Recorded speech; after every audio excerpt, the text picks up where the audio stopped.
आगे बढ़ेंगे और खबर शामिल करेंगे ज़हीर अली शाह की रिपोर्ट के मुताबिक, जहां पर एक फेस्टिवल का इनेकाद किया गया। सरीना होटल्स ने पब्लिक डिप्लोमेसी इक़दाम के बैनर्स तले मुकामी हुकूमती इंतजामिया और हुंजा स्कूल ऑफ आर्ट्स के ताउन से हुंजा सरीना होटल ने दिलकश वादी अलतीत और सरीना अलतीत फूड रेजिडेंस हुंजा में गेनानी चेरी फेस्टिवल मनाया। इस जश्न का मकसद हुंजा के इलाके के भरपूर सकाफती और विरसे को समझना और इसे फरोग देना है। चेरी की फसल का जश्न है जो मौसम गर्मा के आगाज और हुंजा में कुदरत के फसल की कसरत की निशानदही करता है।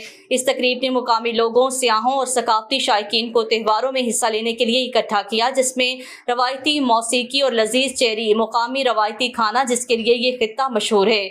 इस तकरीब का मकसद सकाफती विरसे को फरोग देना, हुंजा के इलाके की मुनफरिद रवायात और सकाफती तरीकों को उजागर करना, ज़ायरीन और किसानों के दरमियान गहरी तफहीम और तारीफ को फरोग देना है। सरीना होटल्स सकाफती सिफारतकारी को फरोग देने और कम्युनिटी और पायदार सियाहत की तमीर में अपना किरदार के लिए पुरज़्म है। गेनानी चेरी फेस्टिवल जिसे तकरीबात को मनाकर सरीना होटल का मकसद मुकामी सकाफत और विरसे के तहफ़्फ़ुज़ और फ़रोग़ में मस्बत किरदार अदा करना है। हुंजा के इलाके के मुख्तलिफ देहातों की ख़वातीन किसानों ने भी मुख्तलिफ स्टॉल्स लगाए और चेरी से तैयार करदा मसनूआत की नुमाइश की।